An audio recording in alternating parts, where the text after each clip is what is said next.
Cell structure and functions का है। उसका फर्स्ट टॉपिक है जो है हमारे पास सेल।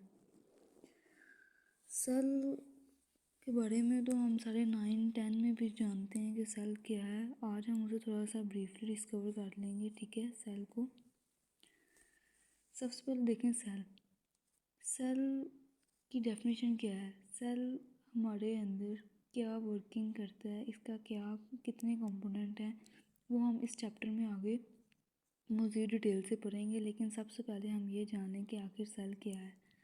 स्टूडेंट देखें, सेल ये जो है वो सेल स्ट्रक्चर एंड फंक्शन है, ठीक है, जो बॉडी के अंदर एज अ स्ट्रक्चरल और फंक्शनल यूनिट की तरह हमारी बॉडी में वर्किंग करता है, ठीक है। और इसकी प्रॉपर डेफिनेशन आ जाती है कि structural and functional unit of life, ठीक है। अगर सेल ना हो तो हमारी बॉडी भी एग्जिस्ट ना करे। सेल जो होते हैं स्टूडेंट वो लिविंग ऑर्गेनिजम्स होते हैं, ठीक है। और फर्स्ट टाइम जो सेल को डिस्कवर किया था वो किसने किया था? रॉबर्ट हुक ने किया था 1665 में, ठीक है। ये बहुत ही इंपॉर्टेंट एमसीक्यूज़ है, बोर्ड पॉइंट ऑफ व्यू से भी और वैसे भी, ठीक है। उसके बाद सेल मेड अप मतलब कि बनते हैं किससे? टिश्यूज से, ठीक है। और जब हम सेल को स्टडी करते हैं तो स्टूडेंट्स हमें इसमें दो तरह की देखने, एक हम सबसे पहले सेल को जब स्टडी करते हैं तो हम इसके सेल कंपोनेंट्स को देखते हैं और दूसरी सेल थ्योरी को। इससे पहले इन दोनों से पहले डिस्कस करने से पहले आपको एक इम्पोर्टेंट इंफॉर्मेटिव इंफॉर्मेशन है, जिसमें क्या है कि 17th सेंचुरी में कि सेल कैसे डिस्कवर हुआ, ठीक है। जब रॉबर्ट हुक ने सेल को डिस्कवर किया तो इसने ये देखा था, इसने सेल को लिविंग ऑर्गेनिज्म की तरह नहीं देखा था, इसने सेल को डेड सेल्स की तरह देखा था, ठीक है। तो 17th सेंचुरी में सेल की डिस्कवरी के मुतल्लिक जितनी भी इंफॉर्मेशन थी और डिफरेंट रिसर्चेस से जो मालूम हुई थी वो इंफॉर्मेशन, वो डिस्कवरी ऑफ सेल से मुतल्लिक कब हुई थी? 17th सेंचुरी में, ठीक है। ये भी एमसीक्यू भी आ सकता है। उसके बाद सबसे पहले हम सेल थ्योरी को देख लेते हैं, ठीक है। सेल थ्योरी क्या दी थी? ये सेल थ्योरी का मतलब है जो डिफरेंट साइंटिस्ट ने इस पे वर्किंग की सेल पे, ठीक है। और उसके बाद जो उन्होंने सेल को बताया कि आखिर सेल क्या है, तो उन्होंने बताया कि सेल यूनिट ऑफ लाइफ है, ठीक है। स्ट्रक्चर और फंक्शनल तौर पर बॉडी में वर्किंग करता है। उसके बाद उन्होंने बताया कि cell as a living organism, cell living organism, non living नहीं है, सेल लिविंग ऑर्गेनिज्म है। और जितने भी ऑर्गेनिज्म होते हैं, ऑल ऑर्गेनिजम्स जो होते हैं वो डिवाइड होते हैं वन और मोर सेल्स में, ठीक है।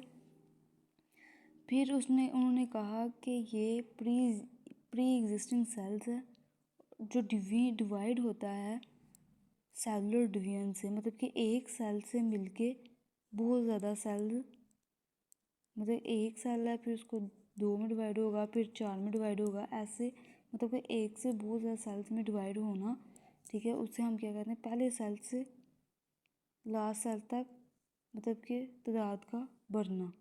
Pre existing cell cellular division से सेल डिवाइड होता है और ये, ठीक है।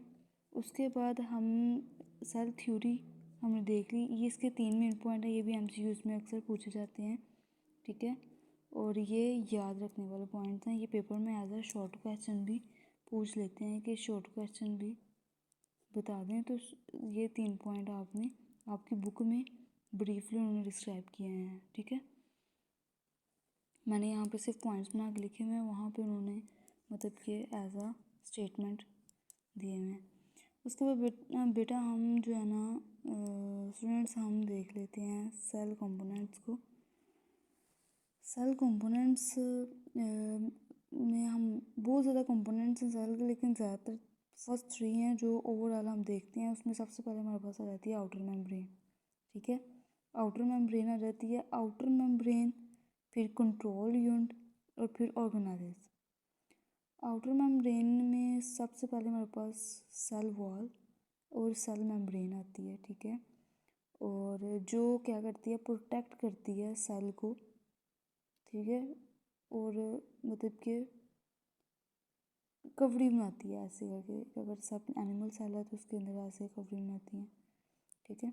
और उसके बाद न्यूक्लियस है, ये कंट्रोल यूनिट के तौर पे न्यूक्लियस काम करता है। जैसे हमारी पूरी बॉडी में जो ब्रेन है, वो हमारी पूरी बॉडी को कंट्रोल करने वाला ब्रेन है ना, वैसे ही सेल को कंट्रोल करने वाला क्या चीज़ है, न्यूक्लियस है।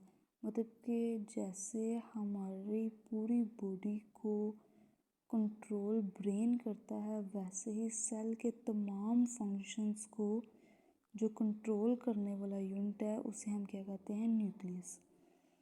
आगे हमारे पास आ जाते हैं ऑर्गेनेलिस। स्टूडेंट्स, ऑर्गेनेलिस जो सेल के अंदर पाए जाते हैं ना, वो 3 तरह के पाए जाते हैं, ठीक है। सबसे पहले नॉन मेम्ब्रेन, ठीक है, फिर सिंगल मेम्ब्रेन और फिर डबल मेम्ब्रेन, ठीक है। और सबसे पहले हम देख लेते हैं कि कौन कौन से जो ऑर्गेनेलिस हैं नॉन मेम्ब्रेन, वो कौन कौन से ऑर्गेनेलिस हैं नॉन मेम्ब्रेन। उसमें आ जाते हैं हमारे पास स्टूडेंट्स राइबोसोम्स और साइटोस्केलेटन। ये जो 2 ऑर्गेनेलिस सेल के अंदर पाए जाते हैं, ये हमारे पास नॉन मेम्ब्रेनियस होते हैं, ठीक है। इनके अंदर मेम्ब्रेन नहीं होती। ये भी एमसीक्यूज पूछ सकते हैं कि वो कौन से ऑर्गेनेलिस हैं जो नॉन मेम्ब्रेन है, ठीक है। उसके बाद हम ये देख लेते हैं कि सिंगल मेम्ब्रेन में students vacuoles, Golgi apparatus, endoplasmic reticulum, lysosomes और मैक्रोबॉडीज़ में ग्लायोस या सोम्स आ जाते हैं और प्रीऑक्सीसोम्स आ जाते हैं, ठीक है।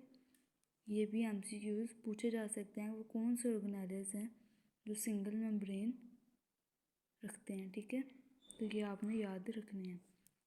उसके बाद स्टूडेंट्स हमारे पास आ जाते हैं डबल मेम्ब्रेन। डबल मेम्ब्रेन में हमारे पास माइटोकॉन्ड्रिया की डबल मेम्ब्रेन होती है, प्लास्टिड और न्यूक्लियस।